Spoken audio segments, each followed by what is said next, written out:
इस news headlines के प्रायोजक पतंजलि गाय का घी, माँ का भरोसा, प्यार से परोसा। लोकसभा और राज्यसभा की कार्यवाही दोपहर 12 बजे तक स्थगित। कार्यवाही शुरू होते ही विपक्ष का दिखा जोरदार हंगामा। हंगामे के बाद स्थगित की गई कार्यवाही। संसद के बाहर कांग्रेस का विरोध प्रदर्शन। काले कपड़े पहन के पहुंचे राहुल गांधी और प्रियंका के साथ कांग्रेस के कई नेता। छात्रों पर पुलिस कार्रवाई का विरोध। दिल्ली में प्रदर्शन के बाद गुरुग्राम में कांग्रेस नेताओं पर कार्रवाई। कांग्रेस जिला अध्यक्ष पंकज डावर को किया हाउस अरेस्ट। पुलिस ने सौंपा नोटिस। शिमला में कांग्रेस का केंद्र सरकार के खिलाफ हल्ला बोल। छात्रों पर लाठीचार्ज और नेताओं की हिरासत पर सड़कों पर दिखाई दिया कांग्रेस का प्रदर्शन। सीएम सुखविंदर सिंह सुक्खू के नेतृत्व में राज्यपाल को सौंपा ज्ञापन। आज पंजाब के दौरे पर मुख्यमंत्री नायब सिंह सैनी राजपुरा में भगवान जगन्नाथ यात्रा में होंगे शामिल। करनाल एसटीएफ का गैंगस्टरों पर बड़ा प्रहार। दिलजीत दोसांझ के मैनेजर के घर फायरिंग का मुख्य शूटर गिरफ्तार। विदेशी हथियार बरामद। फिरौती गैंग के नेटवर्क पर कसा शिकंजा। के प्रायोजक पतंजलि गाय का घी, माँ का भरोसा, प्यार से परोसा।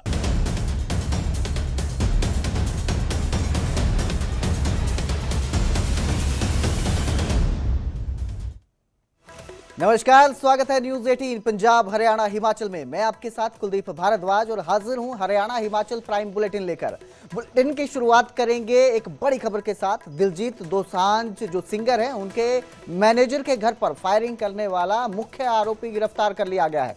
करनाल में एसटीएफ ने 5 गैंगस्टरों को गिरफ्तार किया, जिसमें निसिंग फायरिंग का मुख्य शूटर भी गिरफ्तार हुआ है। करनाल की निसिंग में ये फायरिंग हुई थी। जो सिंगर एक्टर दिलजीत दोसांझ हैं, उनके मैनेजर के घर पर फायरिंग की गई थी, जिसके बाद एसटीएफ की कार्रवाई नजर आई।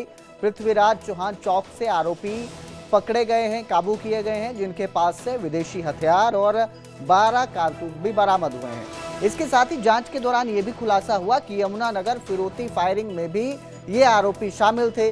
विदेशी गैंगस्टरों के इशारों पर काम करते थे सभी बदमाश जो हैं, ये भी जानकारी सामने आई है। आरोपियों में शामिल मुख्य शूटर में मई 2026 में करनाल के निसिंग में दिलजीत दोसांझ के मैनेजर गुरप्रताप सिंह कंग के घर पर फायरिंग की थी। और एसटीएफ जब इस मामले की जांच कर रही थी तो ये भी सामने आया कि यही गैंग 12 जुलाई 2026 को यमुनानगर के एक टायर शोरूम पर फायरिंग की थी इसी गैंग ने, और यही लोग उसमें शामिल थे।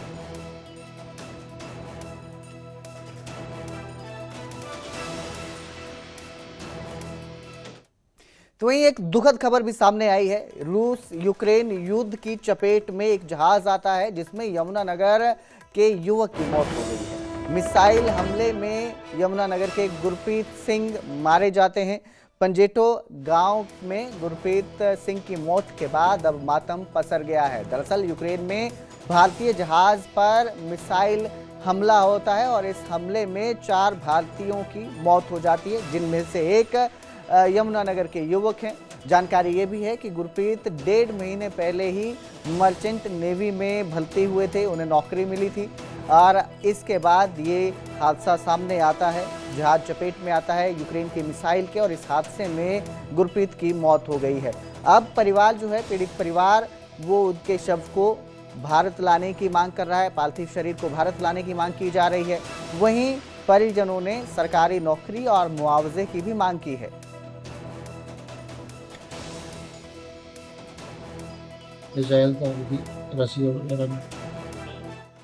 कितना टाइम हो गया बेटा गया हुआ था वहाँ पे?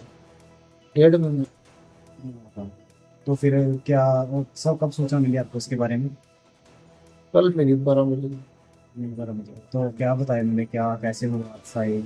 इसी तो मैंने बताया कि हादसा हो गया है, बाकी कन्फर्म नहीं बताया था। कन्फर्म शाम को बताया था। ये यूक्रेन के पास से जहाज गुजर रहा था जी, वहाँ पे रूस की मिसाइल ने हमला कर दिया जहाज के ऊपर, उसमें ये शहीद हो गया बच्चा हमारा जी।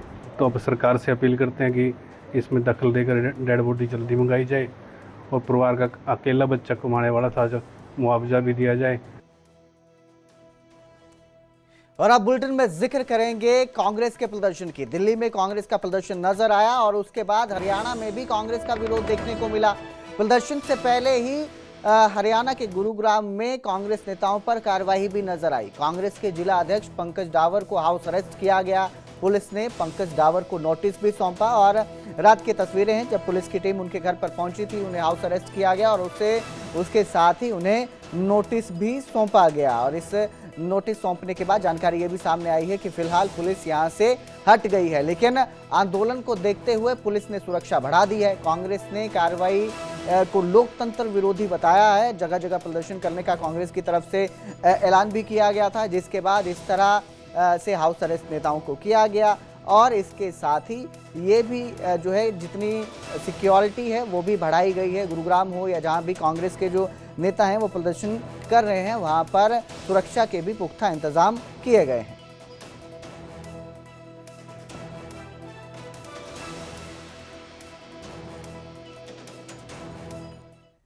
तो सिर्फ दिल्ली, गुरुग्राम, हरियाणा में ही नहीं, शिमला में भी कांग्रेस का बड़ा विरोध प्रदर्शन नजर आया, जहां जंतर मंतर पर छात्रों पर लाठीचार्ज के विरोध में कांग्रेस उतरे। खुद कांग्रेस की टीम के साथ, कार्यकर्ताओं के साथ, नेताओं के साथ मुख्यमंत्री सुखविंदर सिंह सुक्खू जो हैं वो प्रदर्शन में पहुंचते हैं।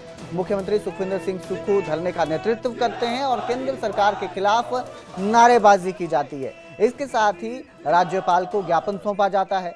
राहुल, प्रियंका गांधी को हिरासत में लेने का विरोध किया जाता है। साथ ही धर्मेंद्र प्रधान जो शिक्षा मंत्री हैं उनके इस्तीफे की मांग भी की जाती है। छात्रों पर दर्ज एफआईआर वापस लेने की मांग की जा रही है। नीट मुद्दे पर निष्पक्ष जांच की मांग की जा रही है। शिमला की तस्वीरें हैं जहां पर भी प्रदर्शन उग्र होता नजर आया। कांग्रेस ने प्रदर्शन किया, विरोध किया। जिस तरह से कार्रवाई सामने आई थी, लाठीचार्ज की जिस तरह से छात्रों पर एक्शन नजर आया था, उसके बाद कांग्रेस विरोध कर रही है इस कार्यवाही का। और राहुल गांधी, प्रियंका गांधी को हिरासत में लेने की जो कार्यवाही सामने आई थी उसको लेकर भी विरोध किया जा रहा है।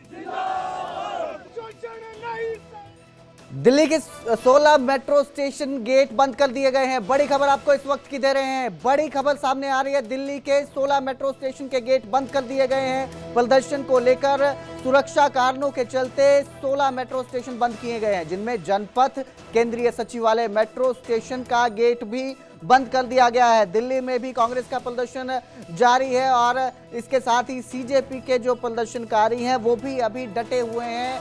और इसी को लेकर सुरक्षा के मद्देनजर दिल्ली के 16 मेट्रो स्टेशन के गेट बंद कर दिए गए हैं। बड़ी खबर आपको इस वक्त की दे रहे हैं। 16 मेट्रो स्टेशन जो बंद कर दिए गए हैं उनमें लोक कल्याण मार्ग, राजीव चौक, पटेल चौक, रामकृष्णा आश्रम मार्ग जो है जी ये बंद कर दिए गए हैं। इसके साथ ही Barakhamba Road, Supreme Court, Seva Tirth Janpath, Mandi House, Central Secretariat, ITO, Delhi Gate, Indraprastha, Khan Market और जोरबाग शिवाजी स्टेडियम, ये जो मेट्रो स्टेशन है ये बंद कर दिए गए हैं। मेट्रो स्टेशन के गेट बंद कर दिए गए हैं। सुरक्षा के मद्देनजर यह कार्रवाई बताई जा रही है। बड़ी खबर आपको इस वक्त की दे रहे हैं। कांग्रेस के प्रदर्शन के साथ ही सीजेपी के प्रदर्शनकारी भी अभी डटे हुए हैं और इसी के चलते ये जो है फैसला लिया गया है। मेरी सहयोगी रचना हमारे साथ फोन लाइन पर जुड़ी हैं। रचना, एक बड़ा फैसला लिया गया है। मेट्रो जो लाइफलाइन कही जाती है दिल्ली की, 16 स्टेशन उसके बंद कर दिए गए हैं। बिल्कुल, देखिए सुरक्षा कारणों से डीएमआरसी ने एक बड़ा फैसला लिया है और करीबन 16 मेट्रो स्टेशन जो हैं उनको अगले आदेश तक के लिए बंद कर दिया गया है, जिसमें आपको बता दूं कि कौन कौन से मेट्रो स्टेशन है। लोक कल्याण मार्ग, राजीव चौक, पटेल चौक, रामकृष्णा आश्रम, Barakhamba, supreme Court, Seva Tirth Janpath, Mandi House, Central Secretariat, ITO, Delhi Gate, Indraprastha, Khan Market, Jorbagh, Shivaji Stadium. इन स्टेशनों पर एंट्री और एग्जिट पूरी तरीके से बंद रहेगा। इंटरचेंज की सुविधा केवल राजीव चौक, मंडी हाउस और सेंट्रल सेक्रेटेरिएट पर ही उपलब्ध रहेगी और ये अगले आदेश तक इसी तरीके की व्यवस्था यानी कि रहने वाली है। ये आदेश अगले आदेश तक रहने वाला है। 16 मेट्रो स्टेशन बंद रहेंगे और जिस तरीके से दिल्ली में ये जंतर मंतर पर सीजेपी का प्रोटेस्ट चल रहा है और हिंसा की घटना भी देखने के लिए मिली, तो ऐसे में सुरक्षा के मद्देनजर ये डीएमआरसी की तरफ से महत्वपूर्ण कदम उठाया गया है। जी रचना, प्रदर्शनकारियों को देखते हुए तो मेट्रो स्टेशन के गेट बंद कर दिए गए हैं, लेकिन जो आम लोग हैं जो काम पर जा रहे हैं उनके लिए क्या इंतजाम किए गए हैं? उनके लिए कोई खास व्यवस्था की गई है या सिर्फ बंद का ही ऐलान हुआ है अभी तक? देखिए, अभी जो ये बंद का ऐलान जो है वो अभी 2 मिनट पहले ही डीएमआरसी की तरफ से सामने आया है और ऐसे में जो लोग आने जाने वाले हैं उनको ये अपडेट जो है ट्वीट के जरिए दे दिया गया है कि ये 16 मेट्रो स्टेशन फिलहाल बंद कर दिए गए हैं। तो जाहिर सी बात है कि ऑफिस आवर्स के पहले मेट्रो स्टेशन वर्किंग थे, लोग जो अपने ऑफिस जाना चाहते थे वो शायद पहुंच चुके होंगे या फिर उन्हें अपने पब्लिक ट्रांसपोर्ट का इस्तेमाल करना पड़ेगा या फिर बस का इस्तेमाल करना पड़ेगा। फिलहाल डीएमआरसी ने अगले आदेश तक इन 16 मेट्रो स्टेशन को बंद कर दिया है। जी बिल्कुल, लेकिन जिस तरह से रचना एकदम से इन्हें बंद किया गया है, दिल्ली की लाइफलाइन मेट्रो कहलाई जाती है, क्योंकि जिस तरह से जाम और बाकी सिचुएशंस पैदा हो रही हैं प्रदर्शन के चलते भी जगह जगह सिचुएशंस जो हैं वो अलग तरह की नजर आ रही हैं और उसके बाद ये बड़ी परेशानी बन सकती है आम लोगों के लिए।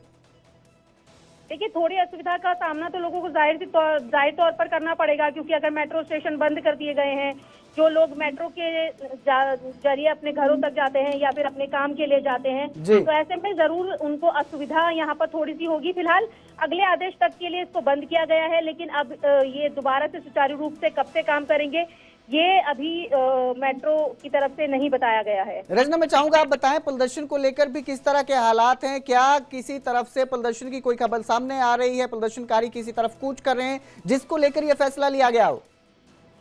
देखिए, कल जिस तरीके से रात में एक बार फिर से प्रदर्शन में हिंसक तस्वीरें सामने आई और सेना के जवान को भी पीटा गया, तो ऐसे में आज जो छात्र हैं जंतर मंतर पर जुट रहे हैं और फिर वो इसी तरीके की हिंसक घटनाएं ना आने पाई या फिर जो लोग इकट्ठे हो जाते हैं और उग्र रूप में सामने आते हैं, तो ऐसे में इन सब चीजों पर कहीं ना कहीं रोक लगाने के लिए ये कड़ा कदम उठाया गया है ताकि लोग सुरक्षित रहे। क्योंकि हमने देखा कि कई तरीके की तस्वीरें सामने आई थी जिसमें जर्नलिस्ट के साथ भी मारपीट हुई, बदसलूकी हुई, पुलिस वालों के साथ अलग अलग तस्वीरें सामने आ रही है जिसमें मारपीट नजर आ रही है। अलग अलग तस्वीरें हैं, दोनों तरफ से ये तस्वीरें सामने आ रही है। बहुत बहुत शुक्रिया हमारे साथ जुड़ने के लिए रचना।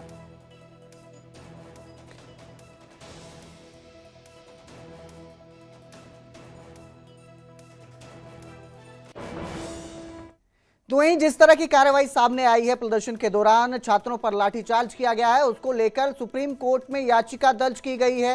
हालांकि सुप्रीम कोर्ट ने तुरंत सुनवाई से इनकार कर दिया है। बड़ी खबर आपको ये दे रहे हैं, लाठीचार्ज को लेकर सुप्रीम कोर्ट में याचिका दायर की जाती है, दर्ज की जाती है। जिस तरह का प्रदर्शन में रुख सामने आया था और उसको लेकर अब तरह तरह के सवाल उठाए जा रहे हैं, उन्हीं को लेकर अब जो है याचिका दर्ज की गई है।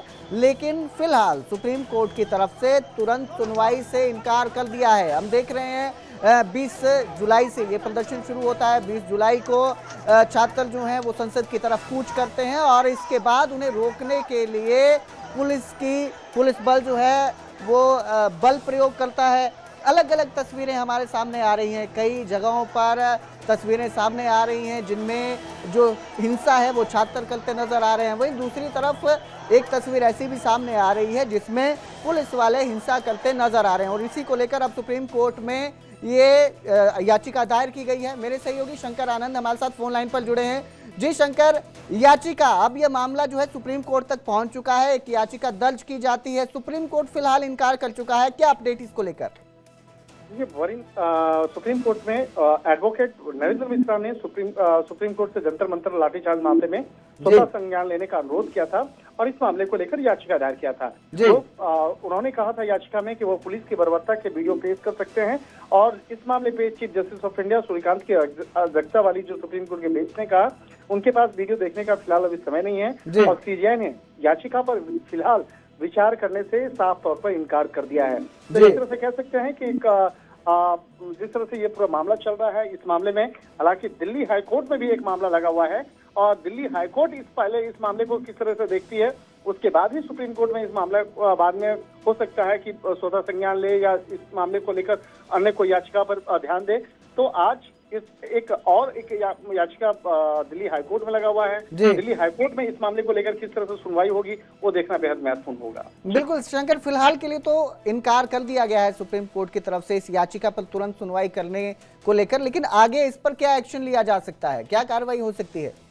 देखिए अभी बहुत सारी याचिकाएं जो है सुप्रीम कोर्ट में आ रही हैं, सुप्रीम जी। कोर्ट में भी आ रही हैं, दिल्ली हाई कोर्ट में भी आ रही हैं और उन तमाम मसलों पर बाकायदा एक्शन भी जिस तरह से हो रहा है। तो अभी शुरुआती तौर पर अभी पुलिस का इन्वेस्टिगेशन बाकी है। पुलिस जी। ने इस मामले में अभी शुरुआती तौर पर सिर्फ एफआईआर दर्ज की है, उस पर अभी बहुत ज्यादा एक्शन हुआ नहीं है। अभी तक इस मामले में किसी भी एक भी आरोपी की गिरफ्तारी नहीं हुई है और कहा जा सकता है कि आने वाले दिनों में जब गिरफ्तारी होगी उसके बाद फिर ये मामला सुप्रीम कोर्ट में निश्चित तौर पे याचिका पर आएगा और बाद में जो याचिका आएगा उस मामले पर हो सकता है कि सुनवाई के लिए वक्त भी मुकर्रर किया जा सकता है। जी शंकर, एक सवाल आपसे और लेना चाहूंगा मैं। हम अलग अलग वीडियो अब सामने आ रहे हैं, कई वीडियो में जो छात्र हैं वो हिंसा करते नजर आ रहे हैं, कुछ वीडियो सामने आ रहे हैं जिसमें पुलिसकर्मी हिंसा करते नजर आ रहे हैं। अलग अलग तस्वीरें अब इस घटना की सामने आ रही हैं। जो ये वीडियो सामने आ रहे हैं उनको लेकर किस तरह की कार्रवाई सामने आ रही है? देखिए पहला तो चीज है कि जिस तरह से यहाँ पे ये जो धरना प्रदर्शन चल रहा था, उस जी। धरना प्रदर्शन के दौरान में ये कहा गया था कि ये शांतिपूर्ण वहाँ पे धरना प्रदर्शन किया जाएगा। जी। जो धरना प्रदर्शन शांतिपूर्ण नहीं था, जिस तरह से उपद्रवियों के द्वारा लड़का जो वहाँ पे जो कांग्रेस जनता पार्टी से जुड़े हुए जो समर्थक हैं जी, जो और कई प्रदर्शनकारी थे। और जो प्रदर्शनकारी थे उनके द्वारा जिस तरह से हंगामा किया गया, तो वहां पर बाद में हालांकि बहुत सारे ऐसे वीडियो भी देखने को मिला जिसमें पुलिस भी लाठीचार्ज करते हुए नजर आ रहे हैं। तो पुलिस कर्मियों का जो कहना था कि भाई वो सेल्फ डिफेंस में वहां पर वो लाठीचार्ज कर रहे थे। जिस तरह से वहां प्रदर्शनकारी उग्र हुए, कई मीडिया कर्मियों के साथ बदतमीजी हुई, पुलिस कर्मियों के साथ हुई, महिला पुलिसकर्मी थे उनके साथ बदतमीजी हुई। तो इन तमाम मसलों पर जो एक प्रतिक्रिया जो है वो त्वरित प्रतिक्रिया थी, वो तो सुरक्षा के लिए वहां पे खड़े थे। जिस तरह से वहां पर प्रदर्शनकारियों के द्वारा हंगामा किया गया उसको वो जवाब वहां पे दिया गया था। तो यहाँ पर एक तरह से कह सकते हैं कि जरूर कुछ लोगों के बीच में यहाँ पे कुछ लोगों के पर लाठीचार्ज करते हुए या मारपीट करते हुए, थप्पड़ मारते हुए कुछ ऐसे वीडियो आए हैं। लेकिन वो जो इसकी जो प्रतिक्रिया का एक जो रिएक्शन है बकायदा वो देखा जा सकता है उस आधार पर ये उन पुलिसकर्मियों जी बिल्कुल, क्योंकि जिस तरह से वीडियो सामने आ रहे हैं, अब एक तरह से नहीं दोनों तरफ से ये वीडियो सामने आ रहे हैं और मामला जांच का ही बनता है। जांच के बाद ही साफ हो पाएगा कि क्या सही है। अंतिम फैसला जांच पर निर्भर करता है। बहुत बहुत शुक्रिया हमारे साथ जुड़ने के लिए।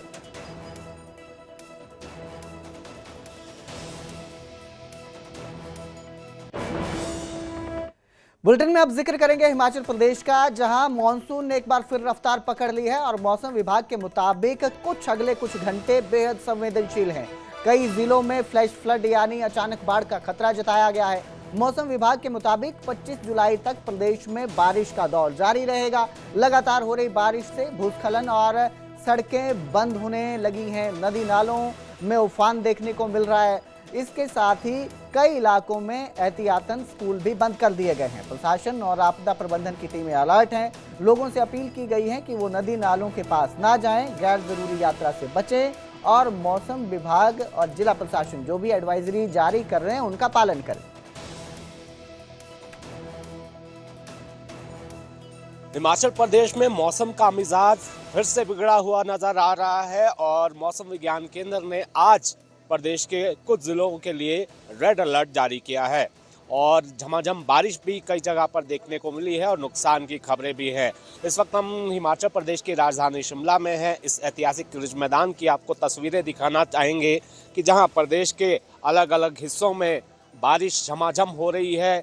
कई जगहों पर जो है नुकसान की भी खबरें हैं और कुछ उपमंडल ऐसे हैं जहां पर सभी शैक्षणिक संस्थान जो है बंद कर दिए गए हैं। यहाँ ज़िला शिमला की ही बात करें तो जो ठियोग उपमंडल है वहाँ पर सभी स्कूलों को बंद कर दिया गया है। 16 जो संपर्क मार्ग है वो बंद पड़े हुए हैं। कुल्लू ज़िला से भी 2 उपमंडल हैं, आनी और निरमंड, वहाँ पर भी स्कूल बंद कर दिए गए हैं और जिस तरह का रेड अलर्ट है उसको देखते हुए यहाँ पर एहतियात बरतने की सलाह दी गई है।